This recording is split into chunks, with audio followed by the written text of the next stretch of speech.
Welcome to JGI JCE eConnect classes.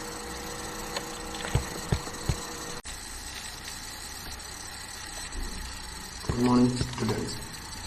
Till the module 4, we have discussed about the cryptography, network security.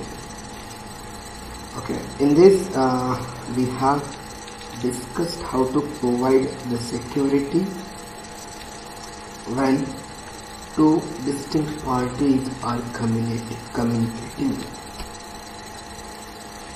We have seen different algorithms, different techniques to provide the security mechanism. Now, while applying this security mechanism, we should be knowing about certain cyber laws, because while implementing such things, there should be information about what is to be allowed and what is not to be allowed, so that we people should not get into any troubles. So the module 5 is all about to understand what are the cyber laws that has to be followed. So module 5 is IT Act M and objectives. So let us start with this module 5. The first and very important question in the GPA examination that is being expected is, what are the IT Act 2000? The question will be for 6 to 7 marks. So, actually in 1996, the UN Commission and International Trade Law come up with the model on electronic commerce to bring the uniformity in the law in the different countries. See, through this web, www, we are able to communicate from one place to throughout the world. So there should be an uniformity in the law. It should not happen certain things are allowed in India and that thing is bad in the different country, when we transfer some information from this country to another country. So there is a requirement to bring the uniformity in the law. Further, the General Assembly of UN recommended that all countries must consider this model before making changes in their own law. India became the 12th country to enable the cyber law after it passed the Information Technology Act 2000.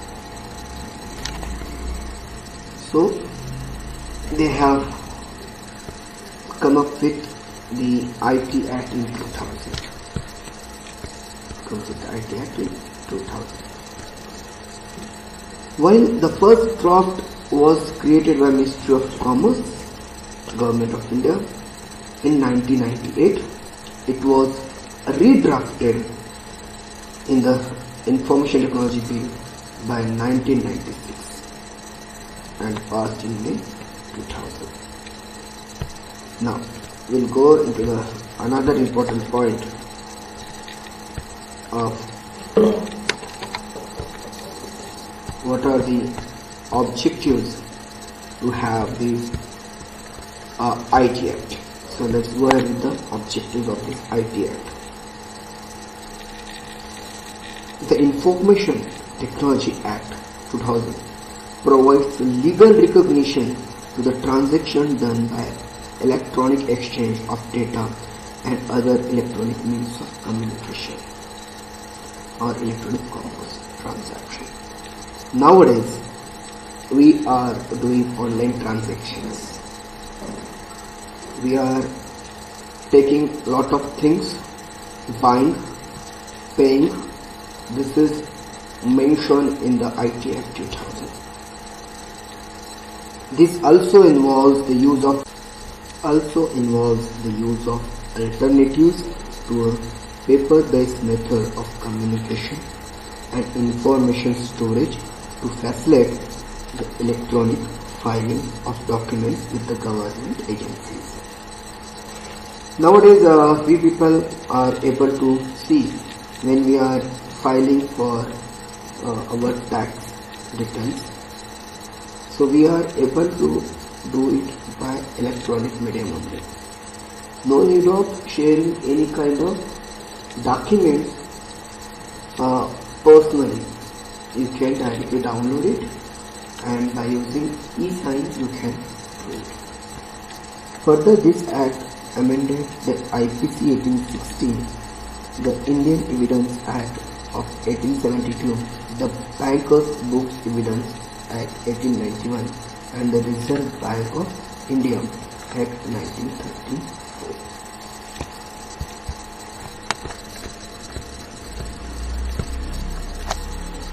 Another is grant level recognition to all transactions done via electronic exchange of data or other electronic means of communication or e-commerce in place of the earlier paper-based method of communication. We people are generally nowadays making a lot of buying through the e-card sites, e-commerce site. So any kind of transaction is considered over here. It is a legal recognition. It gives legal recognition to digital signatures for the authenticity of any information or matters requiring legal authentication. As I have said, during filing the tax, we generally do the e-signatures, that is digital signatures. So it helps. So this is also one of the objectives. Facilitate the electronic filing of documents with government agencies and also departments. So it helps to facilitate the filing of documents also. Nowadays, as this our central government is more imposing to use the digital concept, so they are come up with the scheme of Digital India, where they are making everything to be online. So that is the main objective of this act. I hope you people are clear with this act. There are 3 more acts that will be seen which are very important. It facilitates electronic storage of data. As the usage is more, the storage is also more.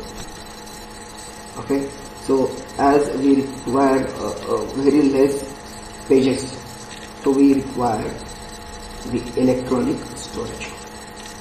It gives a legal sanction and also facilitates the electronic transfer of funds between banks and financial institutions. That's what RBI comes into picture.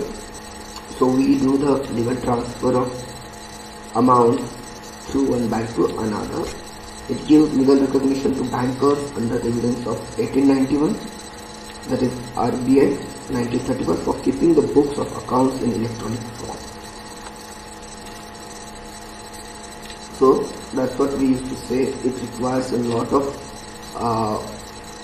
computer science engineer, electronic engineers to work on their server side, because there will be a lot of transaction happens in the bank. To maintain all those data, banks require the engineers.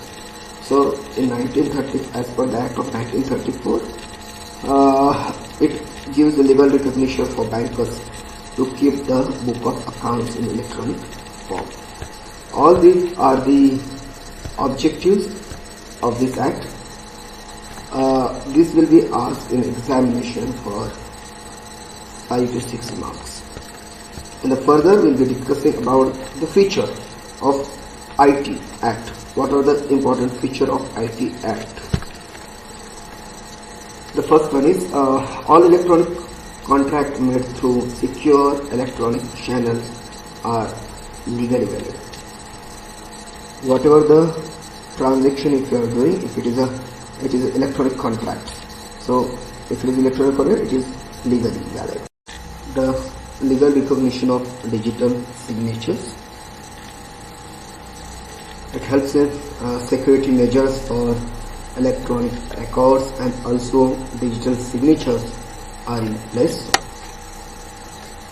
Another feature is a procedure for the appointment of adjudicating officer for holding inquiries under the Act is finalized. All electronic contracts made through secure electronic channels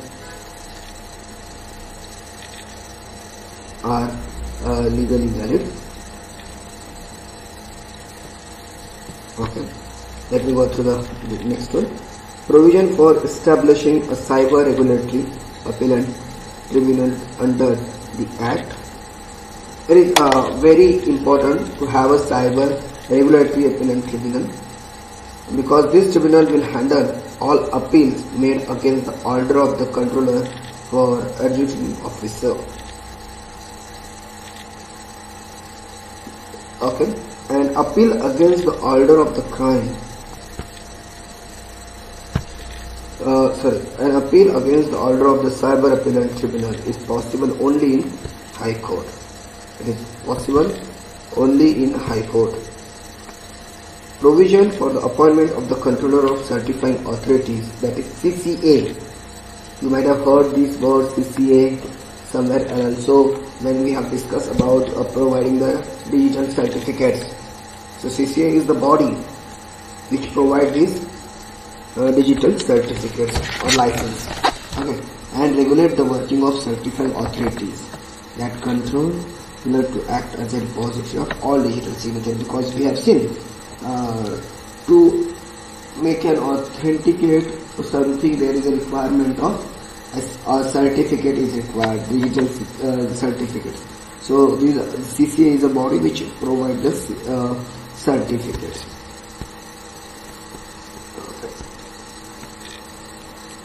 This Act applies to offence or contraventions committed outside India. It is also applied outside India. So senior police officers and other officers can enter any public place and search and arrest without warrant. With this, that is the feature. Digital signatures will use an asymmetric crypto system and also hash function.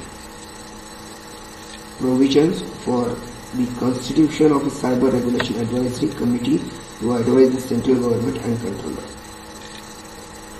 It has a provision for the constitution of a cyber regulation advisory committee to advise the central government and controller to provide or to make some changes in the rules or something. These are the features of the IT Act 2000. Now the problem is where to apply and where not to be applied. Means the applicability and non-applicability of this Act. There are certain restriction points where you cannot apply, and there are the certain points where you can apply. So the applicability here, according to section 1 of 2, the Act extends to the entire country, which also includes J&K, Jammu and Kashmir. In order to include J&K Act, uses Article 253 to the Constitution. Further, it does not take citizenship into account and provide extraterritorial jurisdiction. So it applies throughout the India, including J&K area.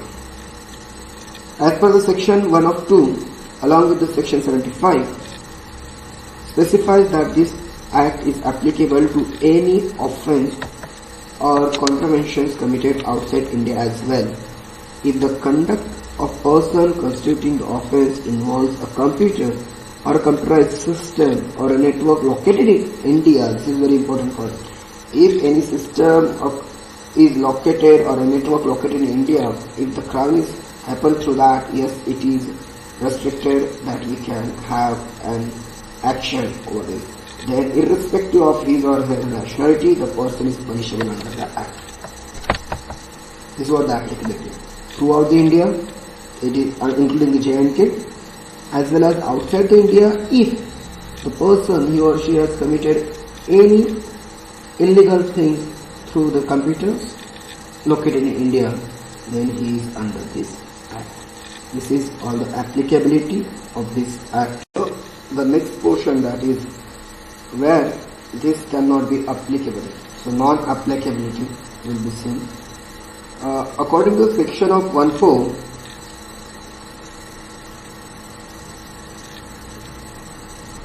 the act is not applicable to the following documents. The documents are, here are the documents that have not been applicable in this case. Execution of negotiable instrument under Negotiable Instrument Act 1881 except checks. So whenever there is a negotiable instrument which are allowed to negotiate, except the checks, it is not allowed. In case of check, as it is under the RBI Act, checks is related with your bank sector, and all things related to banks are under this applicability. So negotiable instruments, if there is any problem, it won't make any problem.